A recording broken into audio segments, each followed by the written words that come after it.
It's time for Fishing with Son of a Hillbilly featuring Scott Jackson. Get your rods and your reels out as we're going fishing. Them catfish, crappies, and them dang sunfish ain't gonna catch themselves. On this podcast, you will receive the latest gear reviews, interviews with other anglers, great fishing techniques, and much more. Well, what do you know? It's time for a show. Here's Scott Jackson.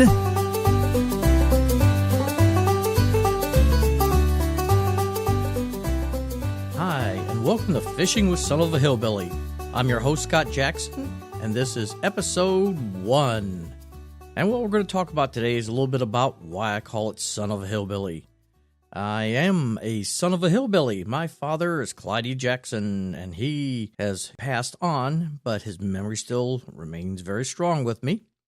He was born in Tennessee, back in the backwoods, and grew up on a dirt floor. Grandma, Grandpa, and my Uncle Jack, all of them grew up back, way back when no electricity, I guess. I mean, it was just very basic. And he, eventually they moved to homes that were a little bit more modern. But he and his brother grew up basically hunting, fishing, and being out in the woods all the time. And he passed that love of being in the outdoors to me.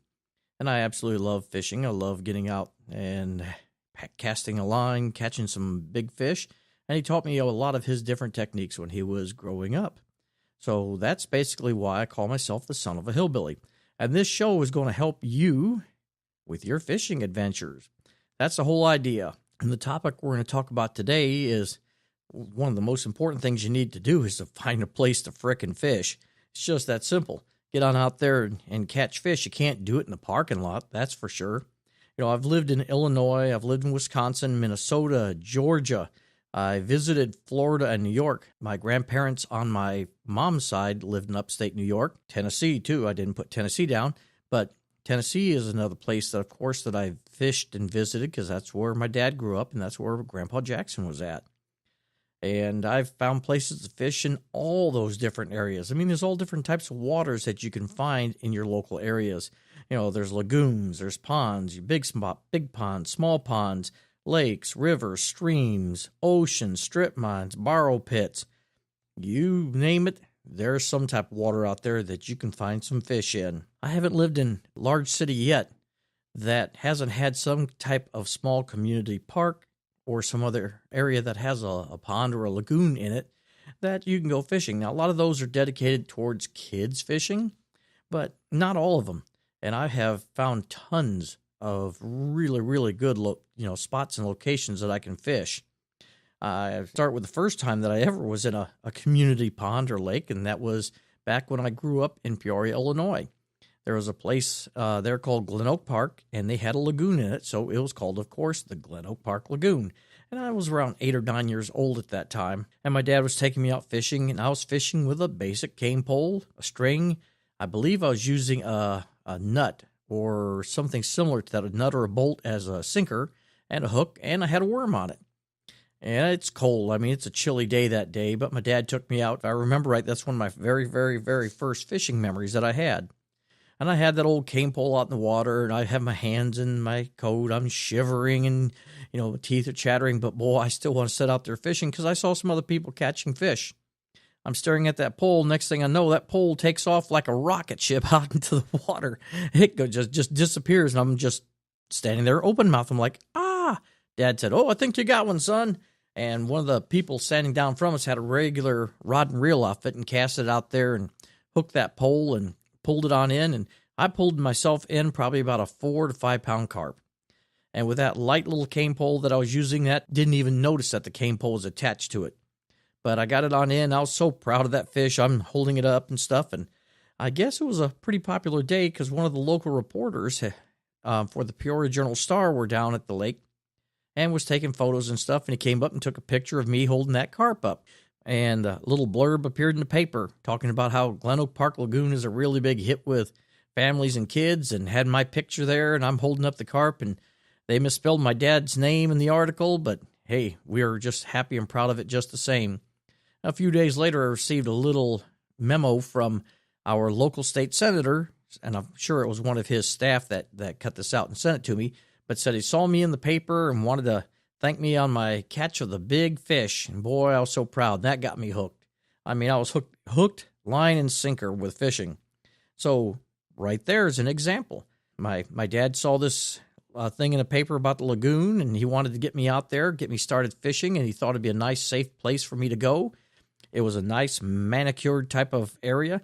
Had concrete edges. The pond was obviously, or the lagoon was obviously man-made. It wasn't a natural lake, but it didn't make any difference. Still had plenty of fish in it, and I can remember fishing that lake quite a few times as I was growing up. It was one of my favorite free places to go, and, my mom would take me out there, my dad would take me out there, and if you got kids, you could take them to places like that. But if you're out there fishing for yourself, it's still a good spot to go. So that's just one idea of something you can find in your city. When I lived in the Denver area, I found tons and tons of small little community lakes around that area. You wouldn't think Denver would have a lot of lakes, being more of a deserty area, the elevation and stuff, but boy, there was still plenty of them around there. I fished quite a few of those smaller lakes and did really well with trout. I did really well with bass. Never did catch any carp. I tried to, but never did catch any carp out there in Denver. Saw plenty of them. That's because the trout and the other fish would eat my bait before I could get the carp to get it to take it. But that's fine. I'll take trout any day of the week. It's good stuff to catch. So the first thing I recommend you doing is to first get online if you have the internet access. If not, go to your local Department of Natural Resources or local park board and just see what type of brochures, pamphlets are available at those park boards, and they will tell you where the different little lakes are at in your area. That's the first step to do. If you've got the internet, just go to your Department of Natural Resources, and they'll have a listing, probably statewide, citywide. Now, they might guide you to different cities. You can also go to your city's websites and look to see what type of ponds are available in your area. I currently live in Minnesota, and you can't turn left or right without seeing a pond around here. I mean, I've never seen so many lakes in my life, and it's fabulous. I have them within walking distance of my house, and I go fishing in them fairly often. I mean, it doesn't take much for me just to hoof on down with a fishing pole and do a little bit of casting for an hour or so and get back to the house, and it doesn't even seem to affect the day. So check those different resources. Go into your Department of Natural Resources websites. Go to your local park boards and stuff. They'll have pamphlets. They always do. Even go to your local bait and tackle shop. I'm sure they can turn you on to a lot of different areas that you didn't know about. And also just drive the parks. I mean, it's that simple, depending on where you live. When I was in the Colorado area and where I'm living at now, I will just find where the parks are at. I'll go into each town is kind of all interconnected, suburban sprawl and stuff. But I'm sure it's like this in Chicago. I'm sure it's like this in New York. I know it's like that in San Francisco, too. You just kind of go in the outlying areas, and eventually you're going to start seeing parks. Well, not every park will have a lake, but there's quite a few of them that will. And you can take a look at these lakes and see if it's something what your need is. So that's the first thing I would do. Get out there and pre-scout those areas. Check those resource guides with the Department of Natural Resources and your local parks. You always can get on the internet and look up a meetup group as well, too. And the meetup groups for like hiking, there might be some on fishing, but there's definitely going to be hiking, camping outdoors. And these people can be great resources to find different areas to fish. Now, I'm talking all public areas right now. I'm not talking private, and I'm sure there's a ton of private ones in your area as well. There's a lot of farmers who will have small farm ponds to water their livestock, and also just water in general. Now, just don't go traipsing across the field into those farmers' ponds. You're going to get yourself arrested, shot, or something horrible happen to you, and you'll never get to go back to that place again. You should always respect private property. So you would always get permission from your landowner first before you go out onto those lakes and stream, or all those ponds and lakes. Just even streams. There are some laws in states where you can go on moving bodies of water as long as you don't touch the shoreline, you're okay. So that's one way you can do it. But if you're going to touch a shoreline, or if you want to build good rapport with your private landowners, just talk with them. Share some of the fish. Heck, bring them a treat or something when you're coming on down. I've given grapes. I've given all kinds of different stuff to landowners. It's always good to give them something. Heck, if they like to drink, bring them a 6-pack of beer or whatever it takes to make those people happy. So that's one of the things you can do too. There are a lot of different types of water that you can fish, and you might be surprised. I know in Illinois, I had small ponds, like I say, on private land, on public land. I had larger lakes, which were really nice. I had strip mine pits. Strip mine pits are a gold mine when it comes to fishing, especially in the Midwest. And if you wonder what a strip mine pit is, that's where coal mining companies have gone and basically dug furrows or pits in the ground to get the coal out. And they dig so deep and so long, they're long and narrow trenches. And when they're finished mining all their coal, a lot of times they turn that back into a natural area and will rent it or give it to the state so they can use it as a park. I know around the Canton, Illinois area, there's quite a few of them. And there were some of them you had to pay $1 or $2 to get in through the gate. That helps with maintenance of the park itself, but it's well worth it. And I highly recommend those types of areas. You can also look for your local rivers. Most large cities will have rivers because that's what they did a lot of their transportation with. It was much easier to go up and down a river than it would be to pull a stagecoach or a train across the land. It takes a while to build those things. A river, you just put a boat on, a barge or something else and go up and down. When I was in Peoria, we had the Illinois River. And the big part of the river right there, they called Peoria Lake because it was really, really large. And it looked like a lake, even though it was a river. And you'll see that around here, too. Even up here in Minnesota, they have the Minnesota River. They have the Mississippi. And I think the St. Croix River. Yeah, St. Croix River. I've only seen them a couple of times. I haven't lived up here that long. But they'll get large pools or large pockets that will look like a lake, even though it's still part of a river. And those are really, really excellent areas to go fishing. And on a lot of these rivers, they'll have parks and they'll have different ways that you can access it from the bank so you don't have to have a boat. I fish a lot from the bank. I don't have a boat right now. It works fine for me. I will be out fishing these ponds, lakes, rivers, streams, whatever it takes, and I still do really well. So look for those rivers as well. There's places where there's marinas and boat docks. You'll also have conservation areas along the river. A lot of times you'll have fishing piers. Take advantage of all those things. In Colorado, there's ponds in the city. There were lots of conservation areas, too, as well. And sometimes you may have to drive just a little bit to find your good areas. And sometimes you just want to drive a bit just to get a change of pace. I would drive from the Denver area all the way up to almost Wyoming area. They called the Red Feather Lakes. Really, really fantastic trout area. But being myself, when I got up there, I caught bass. I'll take bass any day of the week. They're a great fish to catch, and I definitely kept 1 or 2 of them that time, and also caught some trout. I would drive up to an area called Estes Park, and Estes Park had a beautiful lake up there, Lake Estes. And I can remember one time I was fishing off of that lake, and it was the first time I had ever gotten to it, and I did my lake reading. And in future podcasts, I'll tell you all about lake reading, and that's, basically how you're going to figure the lake out. But I did my lake reading, and I kind of figured that there was one area that would be a really good spot to fish. So I set myself up, and I was just knocking the trout left and right. And there were people all over the place looking at me like I was crazy or I was from another planet. Like, how in the world is he catching all those trout? And it's just simple. Find a nice spot, and you go fishing, and you know what to do. You know how to read the lake. You know what time of year you're fishing. There's a lot of different things that are involved in it, and using the right presentation, and boy, you'll catch fish. Now, when I was the Colorado type area. Now, we'll go to a different area like San Francisco. I lived in the San Francisco area for a while. You're right on the ocean. There's plenty of places to fish. If you're on any of the coastlines or on the oceans, whether you're in the Gulf, whether you're on East Coast or West Coast, there's going to be fishing piers. There's going to be lots of beaches, lots of places, tidal rivers, streams, and little pools and pockets that are formed where you can go fishing. Then again, make sure you know that you're on public land where you can access it without getting in trouble. You don't want to cross on people's private land. There's a lot of beaches out there that are private beaches, but there's still tons of public beaches, and you can go fishing on those. I did really well. There was a pier in Pacifica, California, which is just a little south of San Francisco. And on that pier, a lot of people were catching big salmon at the end of the pier. And I was pretty amazed. These guys were dedicated.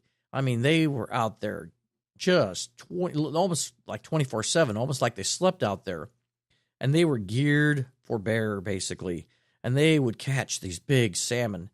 And I was just blown away. I wasn't fishing for salmon, but I was fishing for other fish, and I'd catch a lot of saltwater catfish. I'd catch some halibut and some, or flounder, or what do you want to call the little flat-eyed fish, and other stuff like that. I mean, I did pretty good, but I never did catch any of those salmon. I wasn't using the correct bait, didn't have the right type of rig for it, and I didn't really want to hook into a salmon because that would be just way too much for what I had.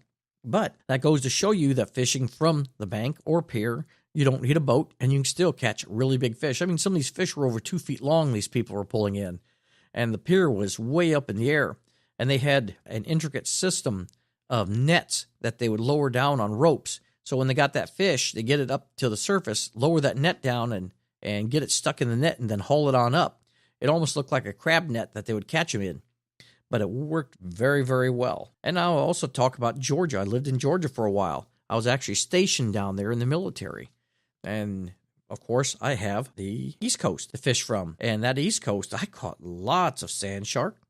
I caught lots of, what they call them, sea bass. And caught, I think they're called a kingfish, but there are a lot of stuff. I caught amberjack out there. I caught tons of saltwater catfish. I caught stingrays.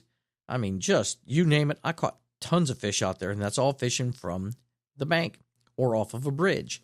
So like I say, you don't really need a boat to catch a lot of fish. It's a good thing to have, but being myself, I love to bank fish. I like to keep my 2 feet on the ground a lot of times. I don't mind going out in a boat, but I can show you, you don't really need one to catch a lot of fish. Yes, it makes it nice. Yes, it's a lot of fun. And yes, you can get to some areas that I'll never be able to reach, but I still will catch the fish. Now in Georgia, there were a lot of tidal rivers, and those are a lot of fun to fish. The tides coming in or going out, and they'd be brackish water, so you get a mix of saltwater and freshwater fish. And you also have a lot of small ponds and lakes around the area there. The military base, of course, there were little lakes that you can go fishing at, but there were also bigger lakes around the area. You just have to check with your Department of Natural Resources to find out what you have. Now, my grandparents on my mother's side lived up in upstate New York, and I got to tell you, that is very similar to Minnesota. Beautiful, incredible country. And I fished tons of lakes up there, lots of ponds. My grandpa actually had 4 small ponds on his property. And like I'm saying, those private ponds can really be a gold mine. He stocked them with koi, which is pretty funny, but he also stocked them with bluegill and bass. And he said, if you catch one of those goldfish, he said, turn them loose back in the pond. He's wanting those things to proliferate and really look cool. He wanted them for decoration in the pond. But he said, if you catch anything else, go ahead and keep it. And we would catch lots of bluegill. We'd catch some bass now and then. It all turned out really well. My grandpa would take me out fishing some of the lakes in the area, and I would just clean up on bullhead catfish. And that's one of the type of fish that I would say fill your freezer with. Bullhead catfish. There's usually not a lot of limits on bullhead catfish. Same thing with carp. Those are the kind of fish I wouldn't hesitate with keeping in a freezer or catching a lot of, because there's no limits on them and you're not going to outfish the species. When you're fishing for your game fish and stuff, of course, you want to go ahead and keep a nice catch and release program going and only keep one once in a while, maybe just to have a treat or snack or whatever you want to call it, a meal out of it. Or if you caught that trophy of a lifetime, I would just take a picture, measure the fish, turn it loose, and go and get yourself a reproduction. Okay, now to get back on the subject, I'm drifting a little bit on my opinions here. So the whole idea is to get out there and research. You can't do enough research to find out where you might get that next honey hole. Don't overlook those little ponds. Those little ponds are gold mines, I got to tell you. And a lot of the parks, have them in there. They might be man-made, but they'll stock them, and they'll have fish, and it's a lot of fun to fish it. You can go out there with a family, have a picnic and stuff. I remember in Georgia, there was a great little lake that I would take my sons to and my wife, and we would fish, and they would have a blast fishing themselves. I'd go out there myself. I had a nice running trail. I would go out just to run around the lake because I love that lake. Caught tons of crappie in that lake. Caught lots of bass. Caught tons and tons of bluegills and catfish. Did really well. It's a very popular lake. A lot of people were fishing. And again, I'd be fishing there, and people would be fishing around me, and they'd look at me like I was from another planet because I'd be catching fish, and they wouldn't. They didn't know the right presentation or the right way to do it. A lot of them would think you need to cast that line a gazillion miles out in the lake. You don't have to. You just need to look it over and see where you're going to get it. So that lake was, I would say, was probably a medium-sized lake. It wasn't really, really big. It was larger than a pond, but not as big as one of these gigantic lakes. Maybe a small to medium-sized lake. But those are gold mines. Again, check your local listings in your DNR or your park districts. You can even check with game wardens if you can find them. I mean, those guys are nice. They're out there doing their job. They can definitely turn you on to good places. Go to your bait and tackle stores. Go to your local sporting goods stores. The ones, of course, that have fishing, like Bass Pro Shop, Cabela's, stuff like that. There's lots of those. Even go to your little local ones that, like a Fleet Farm or a Tractor Supply that has fishing stuff in it, and talk to someone that works in that department. They're going to be able to have tips for you that tell you different lakes and stuff that you can go to. They may even have some guides and maps that you can check the stuff out. And, of course, look online. Well, that's what I have for today, folks. I hope this information is helpful. And if you have any questions, feel free to email me at sonofahillbilly@gmail.com. Visit my website, www.sonofahillbilly, and give me a call. I have a phone number listed on Son of a Hillbilly that you can call and leave a question, and I'd be happy to answer it on my next podcast. So this was my first podcast. I hope you folks enjoyed it.